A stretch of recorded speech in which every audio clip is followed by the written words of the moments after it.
Hello बच्चों, स्वागत है आपके अपने करंट अफेयर चैनल पर करंट अफेयर्स विद पिन्नू। आज स्टार्ट करते हैं जून 2026 का करंट अफेयर्स। अंतर्राष्ट्रीय क्रोनोलॉजी के सेकंड टॉपिक और थर्ड टॉपिक की बात करेंगे। यहाँ पे इबोला प्रकोप, WHO द्वारा अंतर्राष्ट्रीय आपातकाल घोषित, विश्व प्रेस स्वतंत्रता सूचकांक 2026 जारी।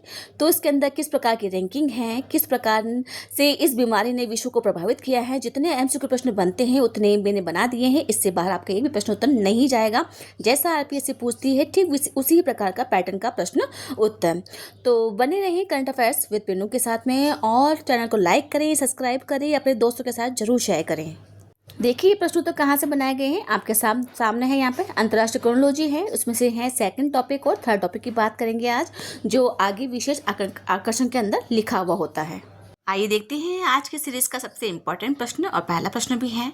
विश्व स्वास्थ्य संगठन WHO द्वारा घोषित हालिया यहाँ पर इबोला प्रकोप के संदर्भ में निम्नलिखित में से कौन सा कथन यहाँ पर सही कथन है, उसका चयन करना है। नंबर 1 है इबोला प्रकोप की घोषणा अंतर्राष्ट्रीय स्वास्थ्य विनियम IHR 2015 के तहत की गई थी। नंबर 2 है यह आपातकाल विशेष रूप से इबोला से अत्यधिक सामान्य जेरेस ट्रेन कारण लगाया गया है, इसका कारण।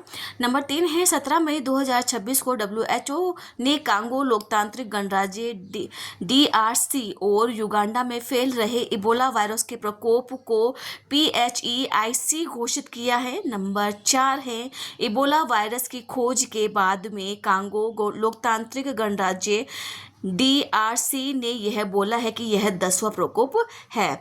तो इसका आंसर होगा नंबर 3। 17 मई 2026 को WHO ने कांगो लोकतांत्रिक गणराज्य DRC और युगांडा में फैल रहे इबोला वायरस के प्रकोप को PHEIC घोषित किया है। यह इसके बारे में सही कथन है। आइए देखते हैं अगला इंपॉर्टेंट प्रश्न। इबोला वायरस की प्रकृति और इसके लक्षणों के बारे में कौन सा कथन सही है। नंबर 1 है इबोला एक गैर जेनेटिक यहाँ पर वायरस है जो केवल इंसानों में ही स्वतः उत्पन्न होता है, या स्वेटर नहीं है, स्वतः उत्पन्न हो जाता है। टाइपिंग में मिस्टेक हुई है तो प्लीज़ यहाँ पर इस पर ध्यान ना दें, स्वतः उत्पन्न होता है। नंबर 2 है बुगियोस्ट्रेन के संक्रमण से मरीज को वायरल रक्तस्राव बुखार होता है, जिससे आंतरिक और बाहरी अंगों में ब्लीडिंग होने लगती है। नंबर 3 है इबोला वायरस से होने वाली बीमारी में मृत्यु दर अत्यंत निम्न रहती है। नंबर 4 है यह वायरस केवल हवा के माध्यम से फैलता है और जानवरों से इसका कोई संबंध नहीं है। तो इसका आंसर होगा नंबर 2 बुडियोगो स्ट्रेन के संक्रमण से मरीज को वायरल रक्तस्राव बुखार होता है, जिससे आंतरिक और बाहरी यहाँ पे अंगों के अंदर ब्लीडिंग होने लगती है। यह इबोला वायरस की प्रकृति है और इसका लक्षण है कि किस प्रकार ये फैलता है। आइए देखते हैं अगला इंपॉर्टेंट प्रश्न। अफ्रीका महाद्वीप के क्षेत्रीय यहाँ पर कार्यवाही और इबोला के उपचार के संदर्भ में कथन चुनिए। यहाँ पर नंबर 1 है वर्तमान में सही कथन चुनिए। नंबर 1 है बुडियोगो वायरस इस ट्रेन के लिए WHO द्वारा स्वीकृत की गई विशिष्ट एंटीवायरल उपचार उपलब्ध है। नंबर 2 है अफ्रीका रोग नियंत्रण और रोकथाम केंद्र ने इसे महाद्वीपीय सुरक्षा का सार्वजनिक स्वास्थ्य आपातकाल घोषित किया है, जिसको हम पहले पढ़ चुके हैं। नंबर 3 है इस बीमारी के इलाज के लिए वर्तमान में एक बेहद प्रभावित यहाँ पर स्वीकृत तरीका है। नंबर 4 है अफ्रीका ने इस स्थिति को सामान्य मानते हुए कोई भी आपातकाल घोषित करने से इनकार कर दिया है।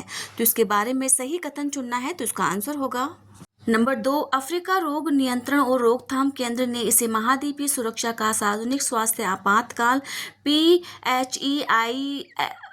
घोषित किया है, और ये इसका करेक्ट आंसर है। आइए देखते हैं अब इस प्रश्न की व्याख्या। इबोला प्रकोप WHO द्वारा अंतर्राष्ट्रीय आपातकाल घोषित किया गया है। यहाँ पर 17 मई 2026 को विश्व स्वास्थ्य संगठन WHO ने कांगो लोकतांत्रिक गणराज्य और युगांडा के अंदर फैल रहे इबोला वायरस के प्रकोप को अंतर्राष्ट्रीय महत्व का सार्वजनिक आपातकाल घोषित किया है। किस नियम के तहत किया गया है। यह घोषणा WHO द्वारा अंतर्राष्ट्रीय स्वास्थ्य विनियम 2005 के तहत किया है। ऐतिहासिक संदर्भ है वर्ष 1976 ईस्वी में इबोला वायरस की खोज के बाद कांगो लोकतांत्रिक गणराज्य में यह इबोला का 16वां प्रकोप है, ना कि वहाँ पर 10वां प्रकोप था, वो गलत था। इसका आंसर, इसका कौन सा प्रकोप है यहाँ पर 16वां प्रकोप है, किसका, इबोला वायरस का। अफ्रीका सीडीसी की कार्यवाही स्थिति की गंभीरता को देखते हुए अफ्रीका रोग नियंत्रण और रोकथाम केंद्र ने भी इसे महाद्वीपीय सुरक्षा का सार्वजनिक स्वास्थ्य आपातकाल घोषित किया है। प्रमुख वायरस स्ट्रेन व रोग के वैज्ञानिक तथ्य। उत्तरदायी स्ट्रेन। यह आपातकाल विशेष रूप से इबोला के अत्यंत दुर्लभ, अत्यधिक संक्रामक और घातक बूडी बुग्यो स्ट्रेन के तेजी से फैलते हुए मामलों के कारण लगाया गया है। बीमारी की प्रकृति। इबोला एक घातक जूनोटिक वायरस है जो जानवरों के अंदर जैसे कि बंदर, चिंपैंजी के अंदर, इंसानों के अंदर भी फैलता है। और प्रमुख जो लक्षण हैं, बुडोयोगी स्ट्रेन के संक्रमण से मरीज को वायरल रक्तस्राव बुखार होता है जिससे आंतरिक व बाहरी अंगों के अंदर ब्लीडिंग होने लगती है और इससे मृत्यु दर अत्यंत उच्च हो जाती है। उपचार की जो स्थिति है, वर्तमान में बुडबुग्यो वायरस स्ट्रेन के लिए यहाँ पर कोई भी टीका या विशिष्ट एंटीवायरल उपचार स्वीकृत नहीं है। तो सोचो ये वायरल कितना खतरनाक होगा। कोई भी इसका एंटीवायरल अभी उपचार स्वीकृत ही नहीं किया गया है, तो जिसके अंदर फैलता है ये उसको ख़त्म करके ही छोड़ता है। तो बच्चों, कैसी लगी आपको यह जानकारी? प्लीज़ कमेंट में ज़रूर शेयर करें, चैनल को लाइक करें, सब्सक्राइब करें, अपने दोस्तों के साथ ज़रूर शेयर करें। आइए देखते हैं अगला इंपॉर्टेंट प्रश्न। विश्व प्रेस स्वतंत्रता सूचकांक 2026 वर्ल्ड प्रेस फ्रीडम इंडेक्स 2026 निम्नलिखित में से किस संस्था के द्वारा जारी किया गया है? नंबर 1 है एमनेस्टी इंटरनेशनल, नंबर 2 है report without borders RSF, number 3 है ट्रांसपेरेंसी यहाँ पे इंटरनेशनल, नंबर 4 है विश्व आर्थिक मंच। तो इसका आंसर होगा नंबर 2 रिपोर्ट विदाउट बॉर्डर्स के द्वारा यह विश्व प्रेस स्वतंत्रता सूचकांक 2026 जारी किया जाता है। आइए देखते हैं अगला इंपॉर्टेंट प्रश्न। विश्व प्रेस स्वतंत्रता सूचकांक 2026 में कुल कितने देशों को शामिल किया गया है? नंबर 1 है 150, 175, 180 व 193। तो इसका आंसर होगा नंबर 3 180। यहाँ पर जो कुल देश है उसको यहाँ पर शामिल किया गया है। आइए देखते हैं अगला इंपॉर्टेंट प्रश्न। विश्व प्रेस स्वतंत्रता सूचकांक 2026 में किस देश ने शीर्ष स्थान रैंक फर्स्ट हासिल की है? नंबर 1 है नीदरलैंड, नंबर 2 है एस्टोनिया, नंबर 3 है फिनलैंड, नंबर 4 है नॉर्वे। तो इसका आंसर होगा नंबर 4 नॉर्वे ने यहाँ पर इस सूचकांक के अंदर फर्स्ट रैंकिंग हासिल की है। आइए देखते हैं अगला इंपॉर्टेंट प्रश्न। विश्व प्रेस स्वतंत्रता सूचकांक 2026 में सबसे अंतिम स्थान मतलब 180वां स्थान रैंकिंग पर कौन सा देश रहा है? नंबर 1 है उत्तरी कोरिया, नंबर 2 है एरिट्रिया, नंबर 3 है चीन, नंबर 4 है सऊदी अरब। तो इसका आंसर होगा नंबर 2 एरिट्रिया यहाँ पर 180वां स्थान पर है, मतलब इस सूचकांक के अंदर इतनी 180वीं रैंकिंग पर है। आइए देखते हैं अगला इंपॉर्टेंट प्रश्न। विश्व प्रेस स्वतंत्रता सूचकांक 2026 में भारत को कौन सी रैंकिंग प्राप्त हुई? यहाँ पर नंबर 1 है 151वीं, नंबर 2 है 157वीं, नंबर 3 है 142वीं, नंबर 4 है 161वीं। तो इसका आंसर होगा नंबर 2 157वीं यहाँ पर रैंकिंग प्राप्त है।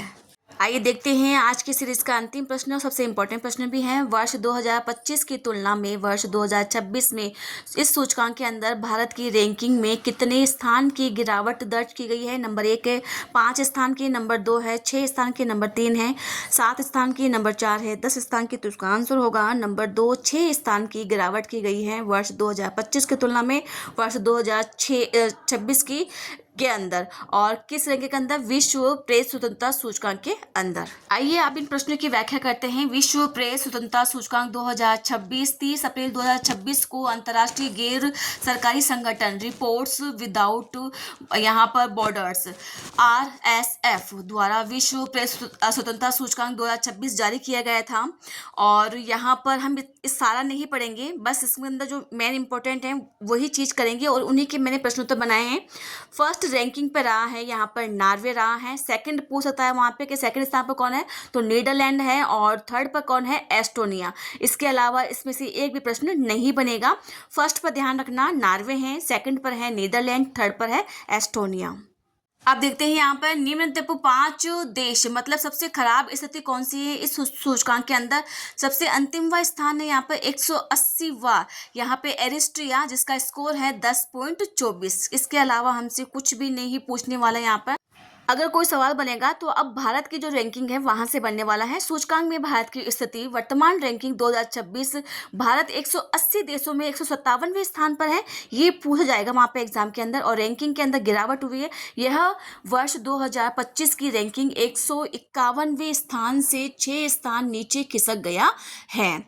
भारत का जो स्कोर है यहाँ पर 100 में से 31 पॉइंट छिन में रहा है। श्रेणी इस स्कोर के आधार पर भारत को प्रेस स्वतंत्रता की अत्यंत गंभीर श्रेणी के अंदर रखा गया है। तो पूछा जा सकता है कि किस श्रेणी के अंदर रखा गया है? अत्यंत गंभीर श्रेणी के अंदर रखा गया है।